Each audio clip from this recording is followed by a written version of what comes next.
Hello, my name is Melt Mayberg and I'm from Penguin Random House, South Africa. I'm the lucky guy who commissioned Mapalo to write this book for us.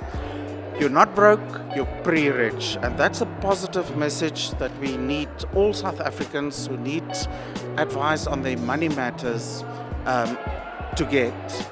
And I hope people will buy this book because there's important information and wonderful advice on how to manage your money matters.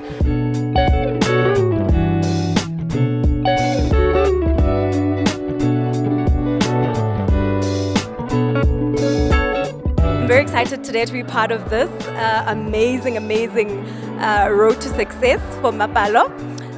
The book is really, I think, quite amazing, and I think the one thing that stands out for me is just her passion in trying to educate women about their finances and just taking charge of, your investments and your future. And I think all of that goodness you can get in this book.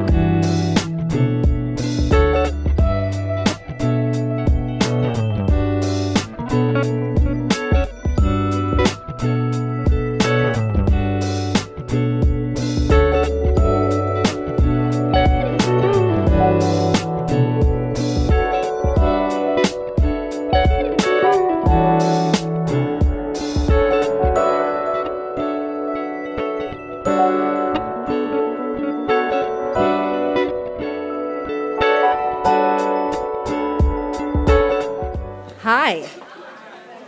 We greet you in the name of liking things, making money. Yes. Hi, everyone. Welcome to the much anticipated evening where we will be celebrating and honoring Mapalo over here for the launch of an amazing book, You're Not Broke, You're Prerich, a mantra. Yes. A mantra for all of our lives, basically. So welcome, everyone. Welcome to all our honored guests this evening, Mapalo's family and friends. Welcome to her new family at Penguin Random House and the exclusive books team for making this possible. And last but definitely not least, welcome to the Women and Finance Tribe. Do we have any tribe members here? Yes. Yes, so thank you all so much for taking the time out this evening. You could be anywhere else, but you chose to be here to speak to us about, the topic we all love to love and love to hate, which is money. So I'm your host this evening. My name is Janine Jalaz. I am a journalist and editor marketer, but tonight I am a very proud member of the Women and Finance Tribe as I get to share the stage with a rock star of a woman, an inspiration to us all, a rich auntie in the making. You guys know what I'm talking about. So, yes, we are joined here this evening by the founder of Women and Finance, Mapalo Makhu. Yes, a soon-to-be best-selling author, and we are going to make that possible tonight. This is a book about money, and we're going to make sure our girl gets her coins. We're going to buy the book. We're going to get the book signed. Yes. So before I even speak to Mapalo, I'm going to speak about her. So please indulge me for a moment as I, go through her many accomplishments. So yes, she is the founder of Women and Finance, and as we know, she has helped thousands of people, learn about money management and, chart their path to financial freedom. Who here has been to one of her workshops or attended any of her coaching? So you guys know what we're talking about, right? So aside from being an award-winning financial coach, she's also a columnist for the City Press. She's everything. She's a content queen, a YouTuber, podcaster, all of the above, right? We also know her as the voice and the face of, You're Not Broke, You're Prerich. She gives us the money management tips without the pain, sometimes. And she lives in Johannesburg with her husband and her 4-year-old son. How are you doing this evening, Miss Ma'am? I'm good, Janine. Are you excited to speak about your book finally? Finally, it took me four months to write it, so I'm glad that I finally get to share it today. Great. So on that topic of it took 4 months to write the book, I attended the Financial Freedom Workshop in January of this year. In April, I was in Zara spending money that I shouldn't have. And I ran into Mapalo and she's like, oh, I just sent my book. And I was like, what? What book? So 4 months to write this book. We know you as a podcaster, you know, a YouTuber, a blogger, all of these other different content formats. What made you decide to put your knowledge into this specific format? Why a book? Well, where's my publisher? Yeah, over there. I don't know why he's sitting all the way back there, Melt. So I got an email, like a very random email. Someone saying to me, are you interested in writing a book? So in my mind, I'm thinking, I mean, I've written an ebook before. I can write another one. So in my mind, I really thought he was talking about an ebook, not a book. You know? So when I finally met him and, you know, he was going through this, and I'm like, but man, this guy ubuaka buka. You know, it sounds like he's talking about a real book, a full thing, you know, that's going to be on the shelves. You know? And I looked at him, I'm like, so is it like a book that you're going to distribute via email? He's like, no, a book that will be published. And I was like, oh. You know, so it was quite shocking for me. It really was shocking. But you know what? My friends know this and my family know this about me. I'm always up for a challenge. Yeah. Anytime, any day, my answer is always yes. Yeah. So, yeah, that's why I wrote a book. It's not because I intended on writing one. I was put to the challenge and I said yes. Great, so you accidentally fell into success. As I always do. So tell us about the process of actually putting fingers to keyboard. What was the process of writing the book like for you? It was gruesome. Yeah. It was absolutely gruesome. So I think I met Melt in October. So it's literally a year now since my meeting with him. So I was like, you know what, I'm going to do this. I'm not a procrastinator, so I'm going to get right onto it. Then November came. I had written about 2 pages. Then, you know, December is December. I had written very few pages. And I was like, you know what? I have never failed at any challenge. I am going to put my focus down. I'm just going to zone in.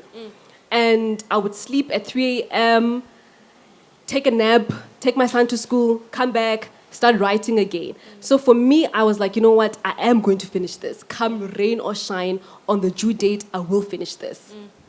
And let me just say, I read the book in one sitting. Yay! So it means you can read it in one sitting as well. Yes, there's no excuse. It's not going to gather dust, guys.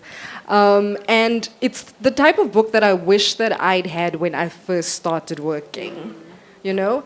Practical, common sense advice, you know, presented in such a great, informal way. Because, I mean, I'm sure you guys have all read financial books that left you feeling guilty at the end of the day, right? So there was no guilt in reading this book. What is the one key message you wanted to convey to the reader while you were writing the book? Yeah. So my thinking around personal finance has always been, why make it complicated? It really isn't that complex. It really is not that complex. So even for most people here who have followed Women in Finance, they know that my message is, like, let's talk about money like you would. And I only say this as you would about shoes, because I know I love shoes, right? So it needs to be simple. It needs to be accessible. Even the language, most importantly, the language needs to be so easy that someone feels like, you know what, I actually can do this. I can achieve this. So throughout writing my blog at Women in Finance and now writing for City Press and other publications, it's always been, I want it to be easy. And this book for me was just, you know, translation of that as well. Like, you know what, it's easy, come on, it's easy. Now, you've been speaking and writing and thinking about personal finance for so long. Did you experience any shifts in your money mindset while writing this book? Sure, deep man. A young Oprah, just... My own money shift, something that happened, and I've always thought of this, but I think it just became more and more clearer that it does not matter where you are in your financial journey. You do not need to attach shame to where you are. Regardless, whether you are, you are deep in debt here, or you are balling. And I found that it's two things that are very different. I found that people with lots of money, they're afraid to talk about money as well. Because, oh goodness, what will people say now that I'm talking about money, that I have it, But at the same time, people who don't have it, woo, goodness, don't talk about it. So, so in both ways, how do we get to talk about money and learn from one another? It makes the world go round. I mean, you do not get here by chance. You spend money to get here, right? So that's one thing I learned, that, don't attach shame, whether you have it or you don't. But shame has always been the underlying thing when it comes to money. And for me, I just wanted to say, it's just money at the end of the day. Yeah. It's really just energy. I'm so glad you mentioned that, because one of the key things in reading your book is you don't have to be an Excel master to figure out your finances, I think a lot of people are like, I didn't get that A in maths high grade in matric, so already my money management skills are out the door. You spend a lot of time talking about what impacts our money behaviors, the psychology behind our money behaviors, and what informs how we feel and think about money. Could you just speak to that a little bit? Yeah. So one of the things I did for the book, I interviewed quite a few people, and one of them is a psychologist, right? Because I think the way we handle money goes beyond just right? It really goes back to our psyche and how we feel about ourselves. So I spoke to a psychologist, Dr. Artis, and she said that, people operate from two sides of the coin. One being, from an external point of view, and one from an internal locus of control. So external locus of control and internal locus of control. External locus of control, you know what? It does not matter how much I'm spending. It does not matter how much I'm suffering, as long as they think that I've made it. Throw a filter on it. Throw a filter on your problems. Throw a filter on your problems. It's okay, right? So some people operate from an external locus of control, and others operate from an internal locus of control. And what is an internal locus of control?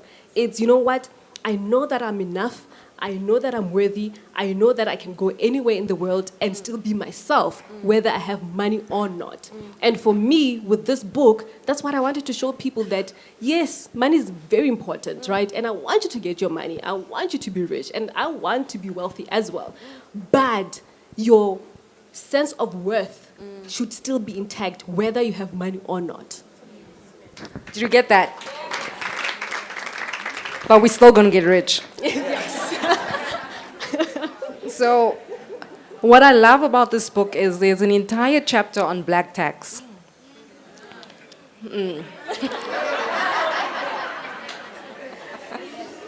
I felt that. And I even spoke to you on the phone and I said, these stories were too happy ending. Because one thing that Mapalo does so beautifully is she weaves in stories from, other women in finance, tribe members, into how she explains personal finance. And there are those personal testimonies around how people manage their money. And again, I told you, these black tax stories are happy ending stories. These are people who got it right, Yeah. And one of the things that you speak about is creating boundaries with your family members to ensure that everyone's on the same page. So for those of us with very porous boundaries, people are swimming across the Limpopo to get to our money. Can you just give us a crash course around that boundary setting? Yeah.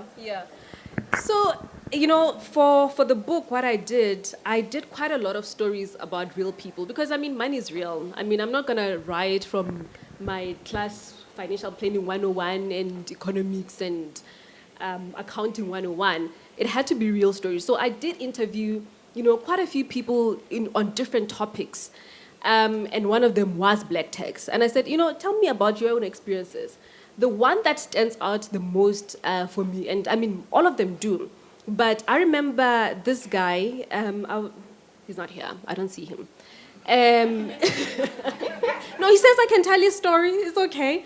And he says, you know what, Mapalo, he's young, and really for me, the passion is always get people while they're young, while they're starting out, so that, you don't make those mistakes over a period of time. So one of the things, he was young, he comes from a rural area, and his father says to him, but why aren't you buying a car? Because every time he travels home, he travels with a plane, and he asks a friend to go drop him off at home. And the father said to him, but why aren't you buying a car? He's like, no, but I don't need one. I have 2 properties. And he's like, yeah, but when you come home, no one can see that you've made it. Right? So it really goes back also to that internal and external locus of control that even our parents, even our siblings, even the community around us can be operating from an external locus of control. You can try and change the narrative about money in your family and in your community. But the people around you are telling you, guy, the property and that's how. We don't see them. We don't where, what? You have what? Where? Bond. Who cares about that, What are these ETFs? ETFs. We want to see the car here. Then it's a reflection of how successful you have become, And I said to him, so is that what you want to do? He's like, no, I've been reading and I realized that's not the way to go. I'm like, you know what? I love fancy stuff. I do. But within reason, right? Does it make sense right now? So I said, okay, so what are you going to do? He's like, I'm really feeling the pressure. I'm thinking maybe I should just get, like a nice one, a proper, a German car here. But eventually in the end, I said, you know what, you have to set boundaries. You have to set your own goals. What is it that you want for your life? And also, for me, I think the message that always comes, I hope that comes across is set your own goals. What is it that I want to achieve? So for me, I always say, you know what, my life will be completely different 5 years from now, from anyone who is making the choices that you're told you should be making. Yeah. Right? So it's really just about, what do I want? What is the outcome that I want for my life? If people are going to dictate how you should spend your money, trust me, you will stay broke. Yeah. Amen. Another interesting thing about how you write about money is the sheer discipline. So one of the things you talk about in the book is you didn't accept an advance for this book. Yes. No. They offered you a money in advance, free money in advance. And you said, thanks, no thanks. I haven't earned that money yet. I'm not going to take this free money that's been offered to me in advance. Yeah. Teach us, okay? I have to preach. I have to do what I preach, right? And so, I think my editor was saying to me, not everyone offers in advance. And I was like, oh, okay, so I'm lucky or I'm blessed, right? But man, now I've spent it and the work is completed, then I don't have money. It's like, what's the reward here? So I said no. I was like, nah, it's okay. I'll soldier on, But when the work is done, when the work is complete, now I get my money, I get to see people reading my book, then I get the money. Yeah. It just brings so much more enjoyment than now I would have spent it, I probably would have bought shoes, So it was not worth it. For me, an advance is you will find some way to spend it. Yeah. So, yeah, no, it was not worth it. Okay, so we all have our own money mantras, right? And I'm from the Kanimbao school of thought. When money loves me, money recognizes me. When money needs someone to talk to,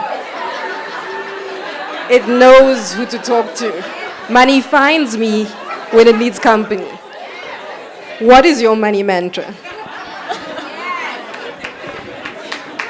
Okay.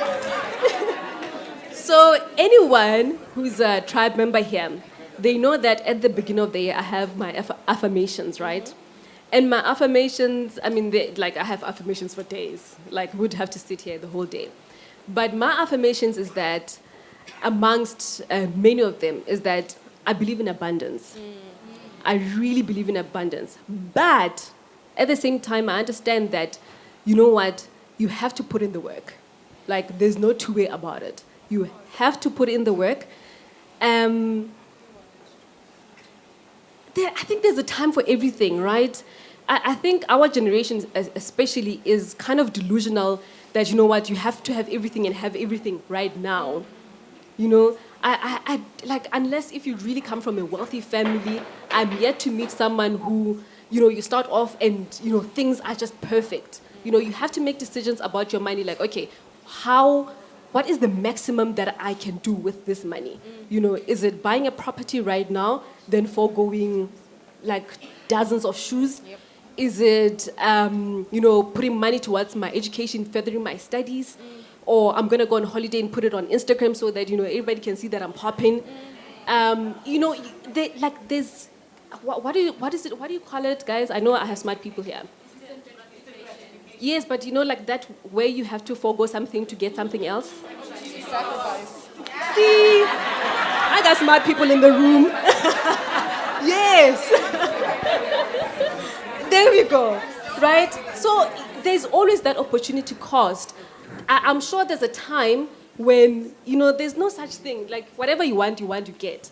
But as long as there's an opportunity cost, I'm always going to take the one that I know will bear the most fruit later. Amen. You know? Amen. Just, for me, it's like, try not to be short-sighted. I know it's human nature, but if you can just look at things in terms of like a long-time thing, you will always win. Always. Amen. So we're going to play a little bit of a game before we get to the audience questions. So this game is called Splurge or Fight the Urge. So I'm going to give you... Splurge. I'm going to give you a few scenarios, and you're going to tell us why we should splurge or fight the urge. Everyone ready? And y'all can vote too. Number 1. You've been eyeing these expensive shoes at Diamond Walk all year long. You've just received a lovely sum of money from SARS for being a good citizen, right? It just so happens that the SARS check and the cost of the shoes is the same price. It's like fate, right? So what do? Do you splurge or do you fight the urge?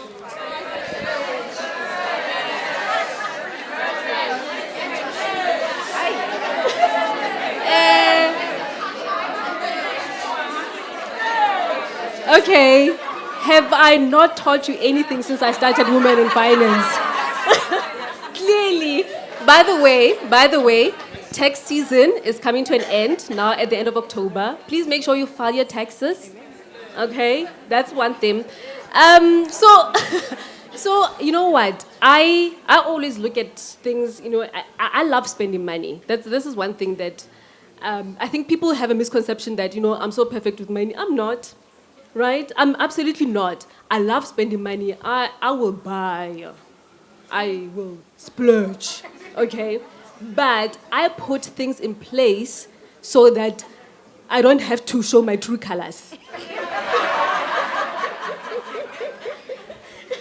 So if when money hits my account, you know, I love saying pay yourself first. When money hits my account, even without thinking, just transfer or have that debit order. So whatever is left, if you are going to spend on those shoes, it's fine. But in this case, I'm going to have to say the sensible thing. Look at your situation. Don't just be like, well, I've got lots of money from SARS. Kamo, ukolota Edgasi, ukolota African Bank, and you owe every Tom, Dick, and Harry under the sun. You know, make sure you pay off your debts. with any extra money or any cash windfall, pay off your debts. It just makes life so much easier. And when you finally do get those shoes, then it's so much pleasure. You know, you don't go to bed thinking, oh goodness, now I have these shoes. Hey, gonna go, I can't even answer calls because, you know, I'm running away from people. Is it too late for me to return the shoes I'm wearing? Return them. Okay. Do they still have a Okay, so we all know it's officially sleigh season. Oh, Right? is it? I was not informed. It's a hot girl summer. Hot girl summer. And the swing in Bali has been repaired.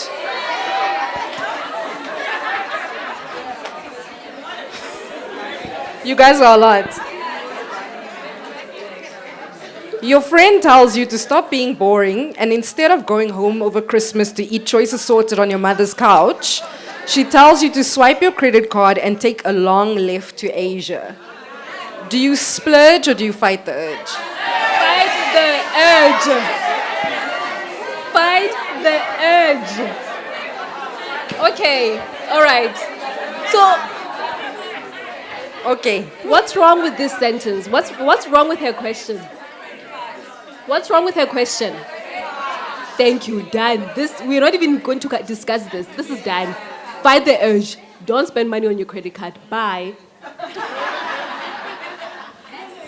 On to the next one. Thank you. So, okay, the Patco has broken down for the 5th time this week. You're tired of taking the bus and you've got It's a a new tricky one. promotion on the cards. You can afford to buy yourself a set of wheels, but you know you should be buying the starter pack.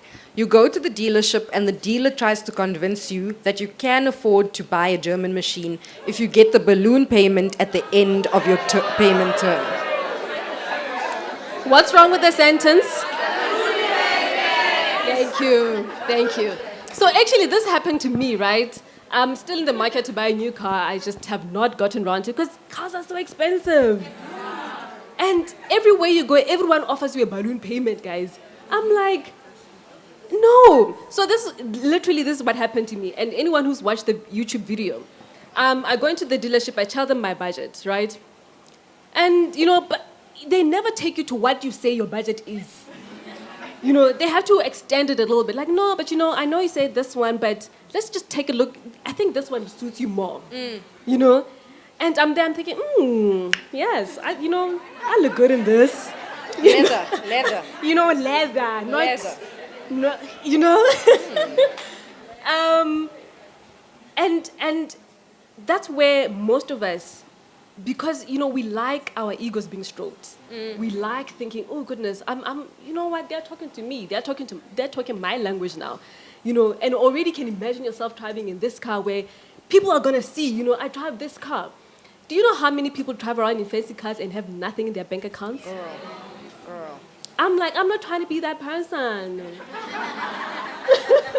I'd rather Fight have money in the my urge. account. So Fight the urge. If you have the money, for sure, splurge. But if you don't, opportunity cost. Amen. So now we're going to open the floor to audience questions. Does anyone here have a question for Mapalo? Or comment. Shall we start here? My question is, I'm a budding entrepreneur, and obviously, as an entrepreneur, as compared to when you work for corporate, it's completely different in how you manage your money. Do you have any tips on how I can, manage my money as an entrepreneur? Girl, I'm still trying to figure it out. You know what? I think. So I recently watched the documentary Bill Gates. It's called Inside Bill Gates. Along those lines, you know. And one thing he always says is like, you know, he was always so worried about making sure that he can pay salaries, right? So for me, it's, will you just be concerned about your cash flow? You know, whatever invoice you make, whatever amount comes into your account, think to yourself, can I save so that if tomorrow is not good, will I still be okay?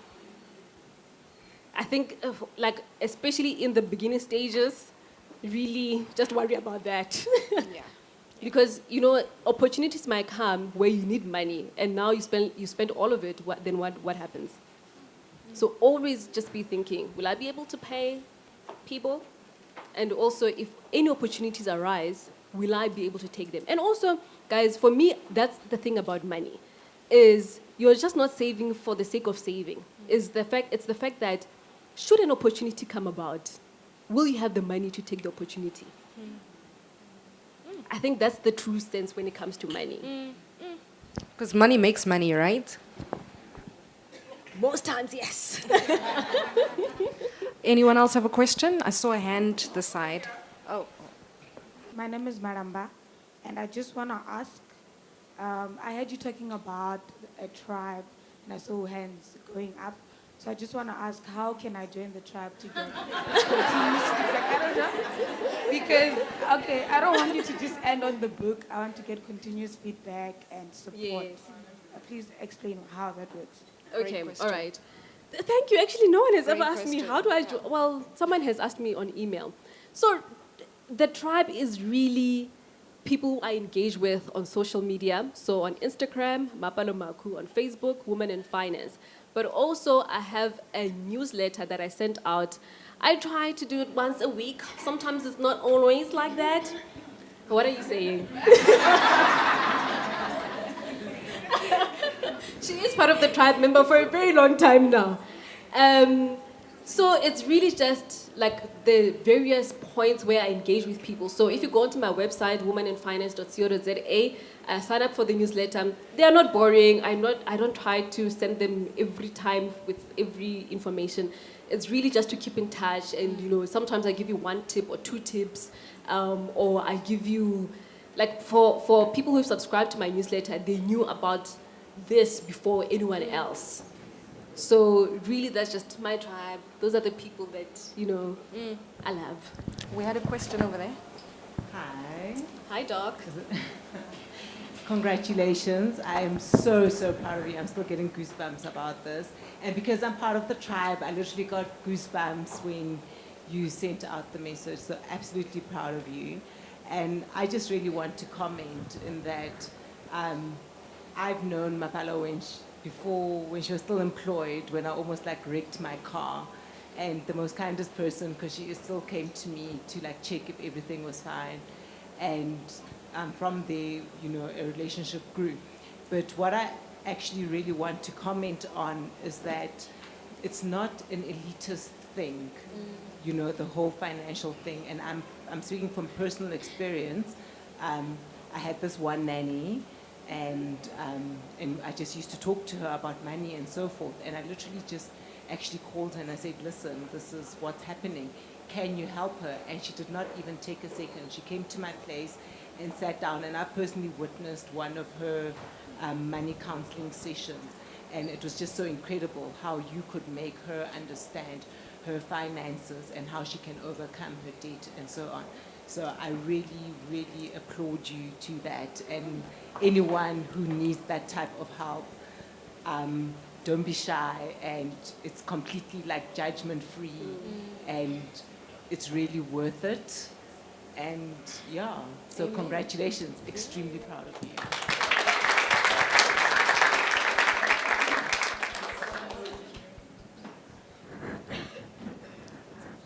Again, Yes, the tribe. tribe. Yes. Congratulations. We're very proud of you. Mine is, you know, popping the bubble on insurance. You know, we're trying to be rich, and then there's this insurance that you're just popping out money, and I'm talking about life cover. Do one necessarily need it? Because I'm for living now, and that my kids are gonna get it when I die, and I might die at 90, and that's the only time they're gonna get the money. So how do one work around the life cover, guys? How does one work around it? Because it gives me, I mean, my tummy turns when I think about it. And very personal story that I shared on Instagram. I'm very anti-insurance. And lo and behold, Matthew listened to me and, you know, agreed with my surroundings. I canceled insurance on Thursday, just theft cover, because I was working around like, you know what, 1, 2, 3, 4, 5. This is how one puts head. I'm not saying cancel your insurance. I know you guys are smarter than that. So like 2 days later, I got into a car accident. But that's fine, pack it aside. The life insurance then, because in our parents' days, it was metropolitan, nothing was tricky. With us, so much information, so many dreaded diseases and that and that. I mean, we're trying to find ourselves despite the black tags. And you're skimping and saying, you know, you need to pay yourself first, and then there's this, you know, Mr. X wanting your money and trying to, you know, work around your spreadsheets. So I did that. Hello? Out of that, I thought, well, I won't get into an accident. I won't be disabled. I'm okay. But I mean, dreaded diseases, cancer might be, you know, something that comes in. So the long and the short of it is, do I need a life cover when I have a pension fund? And I wanna be rich, of course, but I don't want my kids spending money when I'm dead. I mean, how does one work around that? In the words of Whoopi Goldberg, you in danger, girl. Let's go. Wow. Hi, tribe. You know, because you've addressed so many things, right? So again, let's go back. What is it that you want, whether you are here or you're not here? What is it that you want for yourself? And what is it you want for your family, whether you are here or not here? So in terms of insurance, I know it's such a crash purchase, right? But for me, it would be irresponsible if I have a child and something happens to me, then it's like, wow, you were talking a big game here. You know, so that's number one. But secondly, because remember, there's two types of insurance. There's personal insurance, insuring yourself. There's insurance where you're insuring your possessions, things that are outside of yourself. So who's more valuable between the two, yourself or the things that you have? Is it you? So do you have your personal insurance? Okay, so I often ask that question to people because people insure their cars, people insure their house, people insure handbags, wigs, you know. They will insure everything under the sun, but if someone fell sick today, then they're looking like, oh no, I didn't know about this. No, you knew about it. You knew about it, but you just thought, you know what, I don't need it. My car is more important than my life. So I know sometimes, especially when it comes to insurance, it's like the hard truths, but it is the truth, right? So grow up. Do the right thing, you know? Because oftentimes when situations like that happen, then now you know, the tribe has to gazette for you. I don't want to gazette for anyone here. You know, on that, I used to think, when I was a kid, I used to think a pauper. You know how they say someone died a pauper? I used to think a pauper was a disease because in South Africa, every newspaper was like, Smang Mangi died a pauper. I was like, oh. So let's ensure that we don't catch the pauper disease. Hi, Janine Mapalo. So my question is around black tax and redirecting all of this information that we're sitting here with right now and we're getting right now. So Janine mentioned that in your book, the stories have happy endings.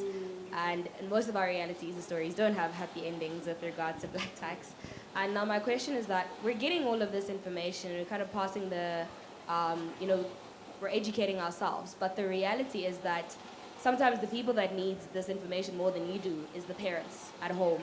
Because, well, personally for me, my reality is that, I mean, you know, I don't think our parents realize it, but there's the emotional manipulation that happens.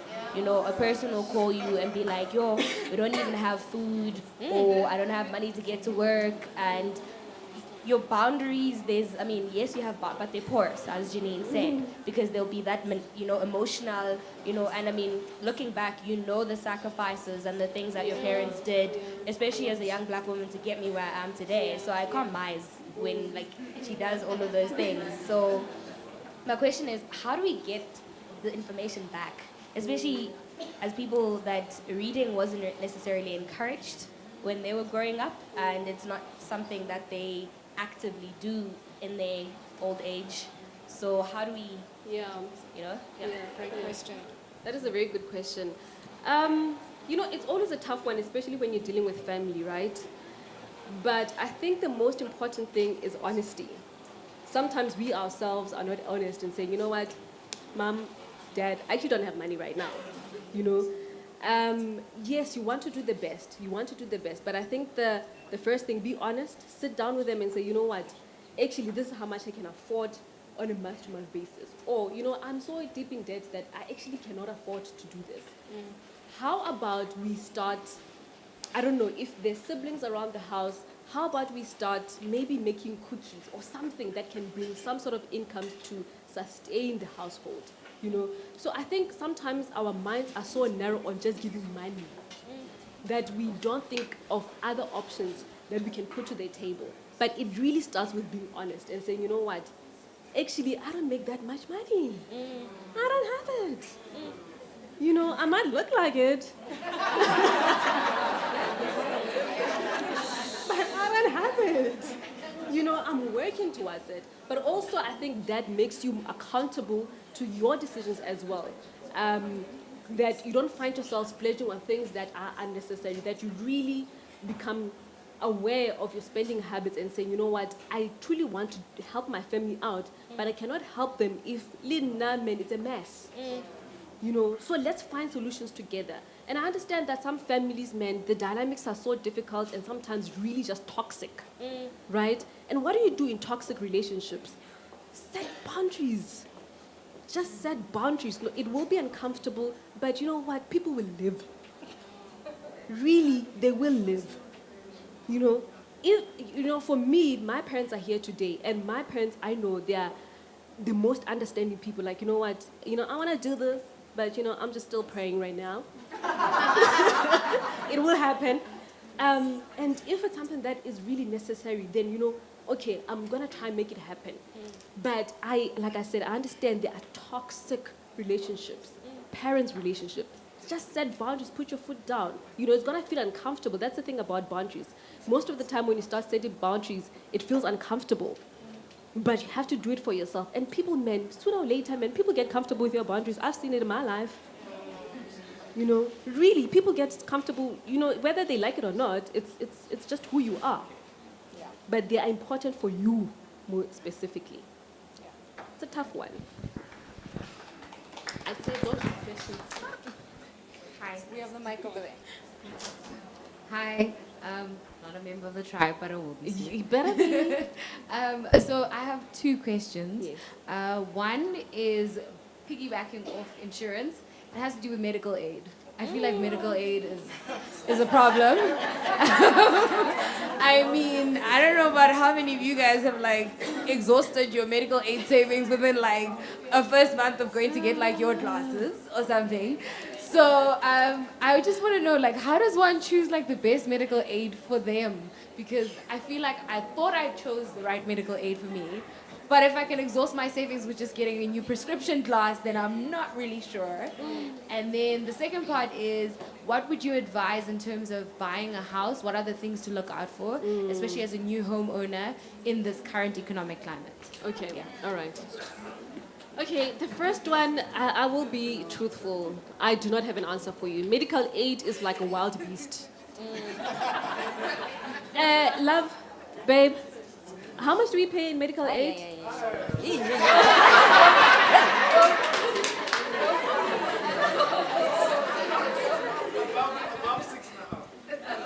It's above 6.5. There's 3 of us on a medical aid. I think I need to just write a whole book on medical aid, guys, because to tell you the truth, with medical aid, I myself, I am just... I cannot believe just how much we pay in medical aid in this country. I really can't. And I mean, we hardly visit the doctor. Yet. So there are so many things to look for in a medical aid. You have to put apples with apples, and normally there is no apples with apples. Yeah. That's the unfortunate thing with the medical landscape in South Africa. There are no like for like. They aren't at all.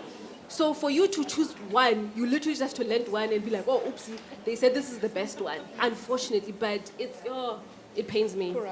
It pains me. I'm sorry. I don't have like a good answer for that one. On buying a property, though, on buying a property, a property is not something you wake up and you buy, right? So it's a decision that you take over a long period of time, and you save for a deposit. I hope you save for a deposit.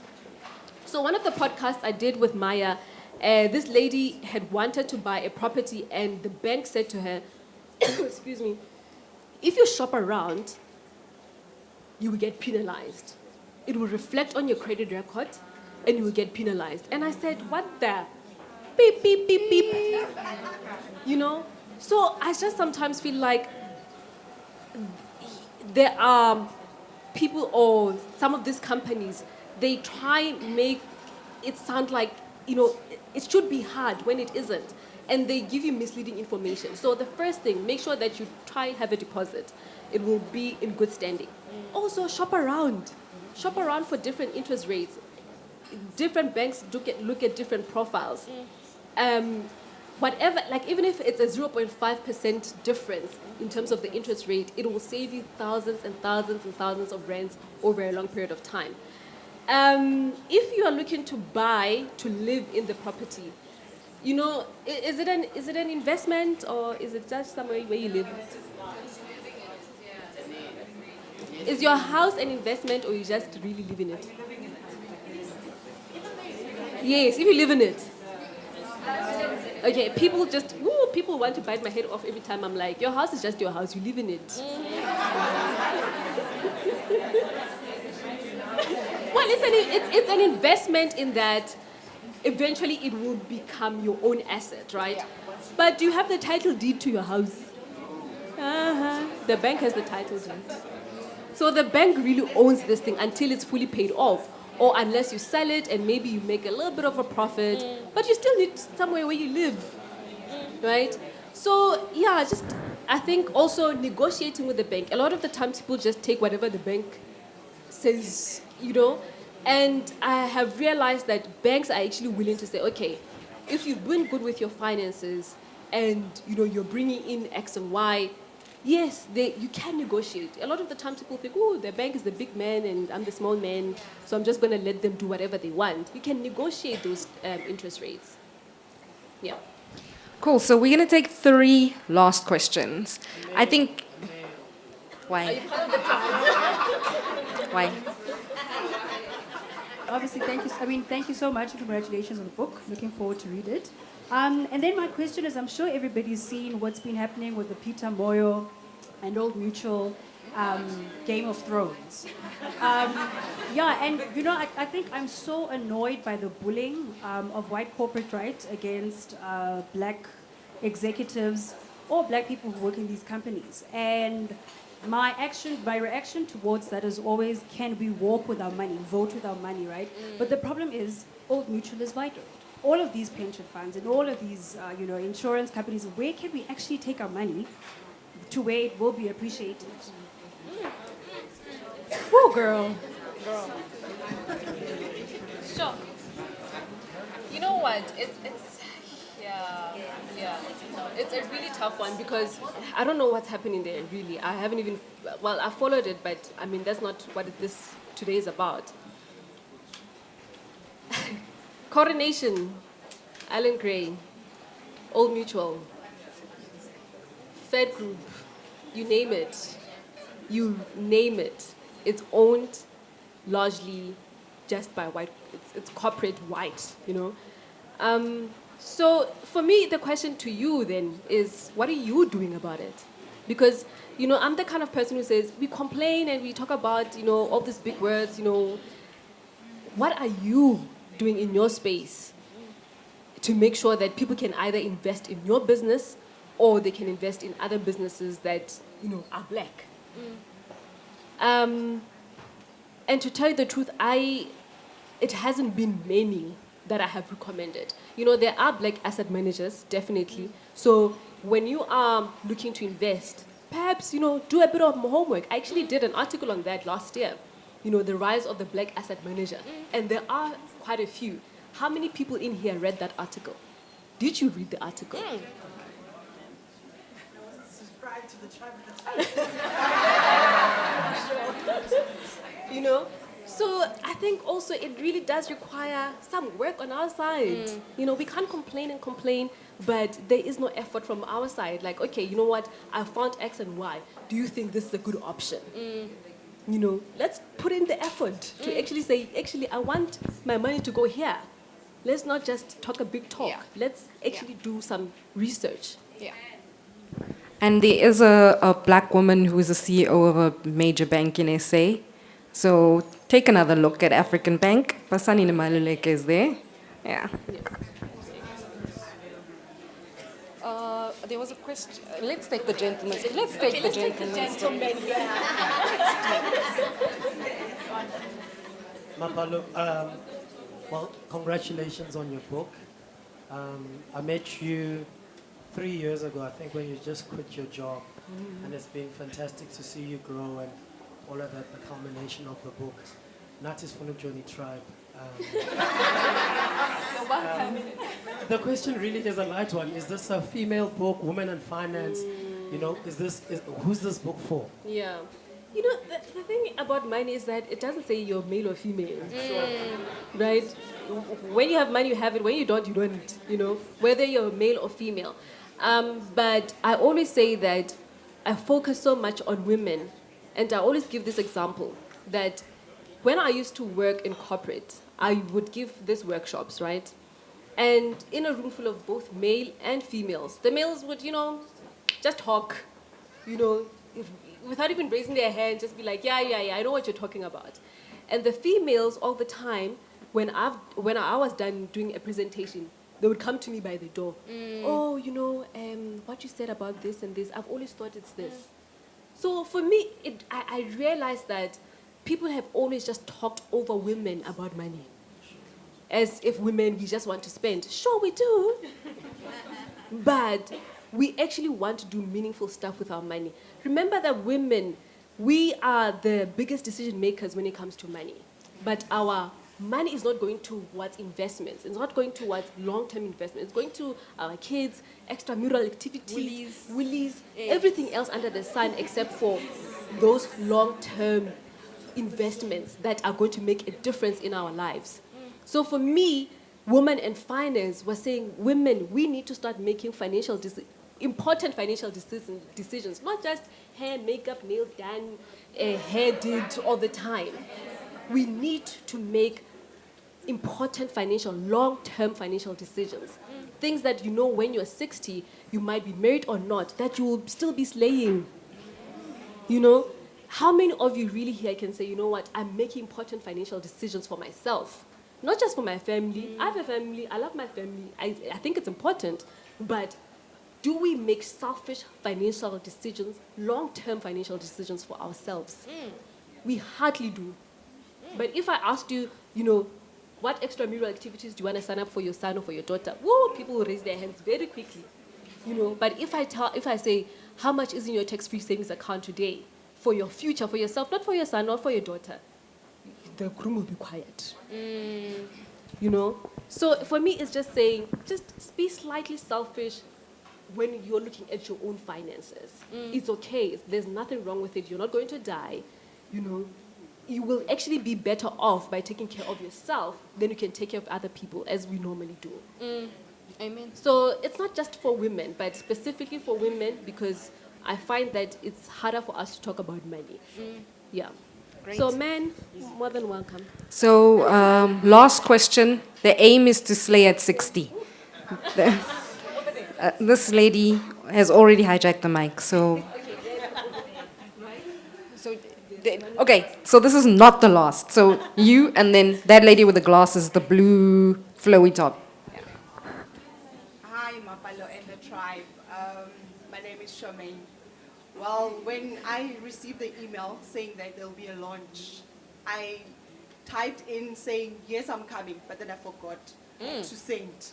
So today when I got a reminder, it actually says, See you later. I can't wait to see you tonight. And I'm She's thinking, part of the oh my tribe. God. She receives my emails. I'm like, oh my God, I did forget. So I had to run around, send emails and say, can I still come? Can I still come? But without waste of time, I like to say thank you so much. I'm not sending out questions. I'm just saying thank you because, yeah, black text.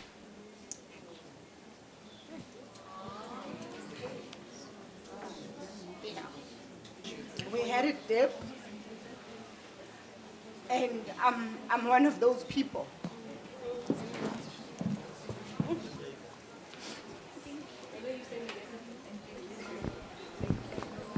Guys, when we say money is personal, this is what we mean. Can we have a round of applause for Charmaine?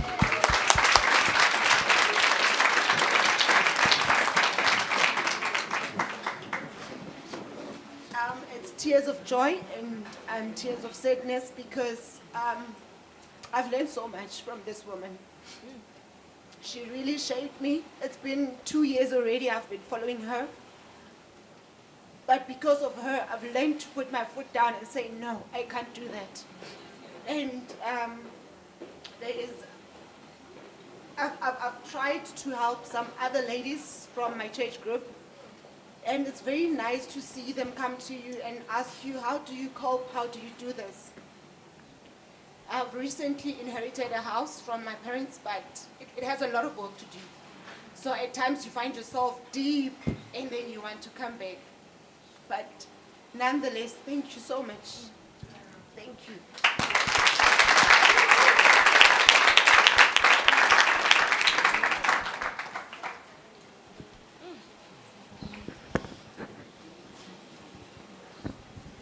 Evening, everybody. First and foremost, I'd like to just say congratulations, Mapalo. I have watched you put in your blood, sweat, and tears into making this book a success that it is today. And I'd like to say to you, thank you very much for the perseverance and the consistent sharing of your knowledge on how we can better ourselves as women. And I'd like to say, never, ever, ever let that fire burn out. Because you continue to inspire so many of us to do better, to be better individuals, and to just consistently change our way of thinking when it comes to money, wealth, and, you know, just getting our rich on, you know. And with that said, I have two questions to ask you today. One would be, what advice would you have for young married couples on how to have open conversations about money? Because like he said, we women come from a background where most of the time we're not very vocal. And we don't even know how to have open conversations about money once we are in a union or we're in relationships in such a manner that we're able to build each other. So I'd like you to just share with us tips as young people how we can go about having meaningful conversations with our partners about money. And then the second one would be, the misconception is often that you need to have a lot of money in order for you to start saving or to start investing. And speaking from somebody who's just starting out, if you're young, you know, in your 20s, and you just got your first car, and you're basically not making that much money, but you're just making enough to go by. What are some of the things that you can start doing in order to think long term and to put away whatever little that you have at that point in time, you know, and to slowly build yourself to get to a point where you are comfortable, like we said, with whatever you have in your bank account. Yeah. Yes, so those are my questions. Thank you. Once again, congratulations, girl, you rock. All right, so I'll start with the second one because it's easier. The first one, ooh, Lord. So the second one, really it does not take a lot of money to start investing. So like the first thing I will always say, please invest in low-cost investments. You know, I've seen people who've invested money into endowments, into all sorts of products that the costs were so ridiculously high. So ridiculously high. Like, you would have been better off just putting your money into a bank account. right? So do a bit of research. In the book, I don't tell you which investments to go for that are low cost, right? So number one, low cost investing is very, very, very important. You know, don't believe anyone who just comes and says, oh no, just sign here. Look at the cost and say, why am I paying this? What is this admin fee? What is this advisor fee? What is this fee for, you know? So I think that, because I know people always say, okay, but then what is that thing? I think exchange-traded funds to begin with as a young individual. So on the Easy Equities platform, I think from $250 you can start, right? So easy peasy, you can do that transaction. But also tax-free savings accounts. And also, you know, I always say tax-free savings accounts, I don't think they get enough, what is that? I don't think they get enough good light, you know, because they are low cost, and with any asset manager, you can start putting your money, normally it's about $500. Like, I'm hoping that if you're here, you can put $500 away. I'm sure that you can, right? You can find it in your budget. So they definitely are. But also, you know, actually this is what I used to do when I started working. I would put money away, then December, you know. So I think we missed the point of compound interest. Compound interest is one of the most powerful things that you will see working for you over time. And, you know, a lot of people say, you know, they want to buy property and stuff. So when you put money away, at least try to have a goal and say, okay, you know what, I'm putting this money away so that I can have either a deposit or, you know what, I want to just see what this money is going to do in 15 years. You know, but I think we really lack that perspective of long-term investing as young people. We really do. If any of you are here and you started working, I don't know if it's 3 years, 2 years, 5, 10 years, whatever the amount is of years you've been working. Imagine if you had put 10% away of your money for every single paycheck that you've ever received. Just 10%. It doesn't matter whether you were getting 5,000 when you started or now you're earning 100,000. But just imagine if you just put 10% away into an exchange-traded fund and just forgot about it every single month. Every single month. You know, we always look for the big thing, you know, one day. One day. You know, then you blink and you're 50 and you have not had your one day. You know, so start. Just start. 10%, 5%, whatever amount you feel comfortable with. The second one, oh Lord. Oh, the first question. How do you... Yeah, relationships and money. It can be tricky because relationships are so dynamic and are so different, and people come from different backgrounds. But if you want to spend your life with someone, the least you can do is start talking about money. More than credit scores. So someone said to me, you know, I think when you're dating someone, you must ask them what's your credit score. I don't think a lot of people will be in relationships. But, you know, normally we don't talk about money. And you will see it even reflects in people getting married and realizing, oh, we're married in community of property. You know, you didn't realize that there were other options. You did not discuss, how, you know, what marital contract are we going to go for? Because now, if I'm saying to you, can we get married out of community of property? Then it's like, oh, you don't love me. I'm like, I love you, but I don't have to love you like that. But, you know, for me, it's the options are there. The options are there. Do your homework. You know, I think there's really 3 marital contracts that you can get. The thing that you can, before you spend the rest of your life with someone, just decide on the 3. If community of property suits you, that is the option that suits you. But empower yourself. You know, I think one of the things that I always say to the tribe, educate yourself. Yes, educate yourself, educate yourself. There we go. All the time, educate yourself, educate yourself, educate yourself. Because no one is going to give you that knowledge if you know that you are going to get into a union. Okay, what type of marriage are we going to have? And from there, what are our goals? You know, one of the things or exercises that I like doing with my clients, especially if they're married, I like asking them, okay, so what will your net worth be in 5 years' time? And people look at me like, well, we'll see. I'm like, really, what is your net worth going to be? Because that will affect all the decisions that you take as a couple going forward. You know, do we go for the property that is at the very maximum of our budget? Do we go for that car that is at the very maximum of our budget? Or we say, you know what, if we can afford a 3 million rand house, let's buy it for 1.5 instead. Then the rest, let's put it into investments.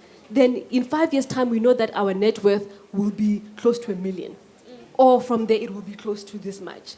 But just making those decisions together. You know, like if you're in a relationship and someone is pulling in that direction and someone else is pulling in a different direction, ooh. Yeah.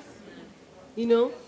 Now, add spice to that, get married into a committee of property. And when you think, oh, I'm building wealth. You are not. Because whenever you're married in a committee of property, the good and the bad you share equally together. So educate yourself. That's the most powerful thing you can do for yourself, especially when it comes to money. And one way to educate yourself is buying this book. Because all those questions are actually answered in the book, including one very scary tale of a woman whose husband lied to her about how much he was earning. So, also if you like Raja, it's all in this book too. So with that being said, I know there are lots of questions that you guys still have. Please feel free to hang around. Mapalo is signing your copies of the book afterwards at the back over here. You can ask her any questions you might have then. Again, come book in hand. We said at the start we want to make her a best-selling author. We said at the start the girl wants her coins. So that's what we are all here to achieve. Thank you so much, everyone, for coming out here tonight and sharing the evening with us. Thank you for being an amazing crowd. Thank you also to, as we said earlier, the Penguin Random House team. Thank you to the Exclusive Books team. Hey.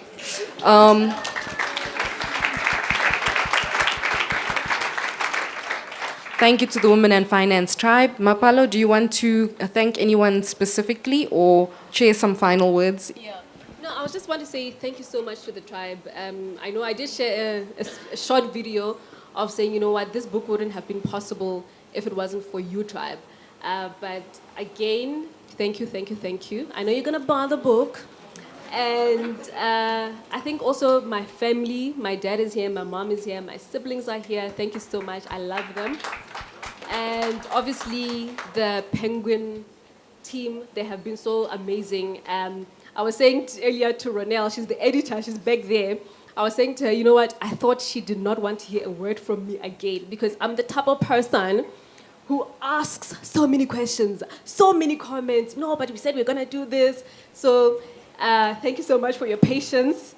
And yeah, I hope you guys enjoy the book. Buy lots of books, buy for the book club, buy for your family as well, you know, black text, so that, you know, they get informed. But yeah, educate yourself, educate yourself, educate yourself. Thank you so much, tribe. Thank you, everyone.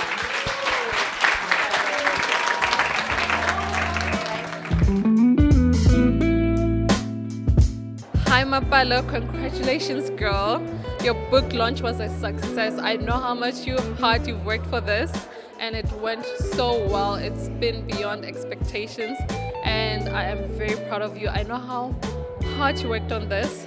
I remember while you were writing the book, the sleepless nights, and it all paid off. So once again, yay!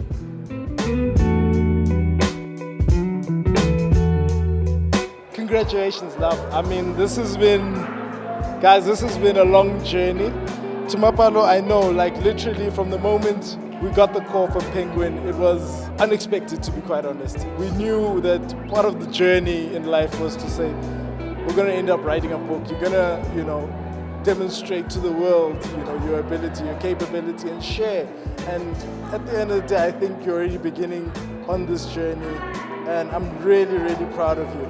I mean, this book has been sleepless nights, a lot of gin and tonics at night late. But, you know, really, I think looking at this, I know we were a bit skeptical about how it looked and all, but I think it's really, really good. I think this is just to more books, to more putting out to the world, to more teaching and influencing our community about how to better manage their finances. And I think, in this journey of entrepreneurship also, you're only at the beginning. I'm so proud of you. I know it's been a long journey.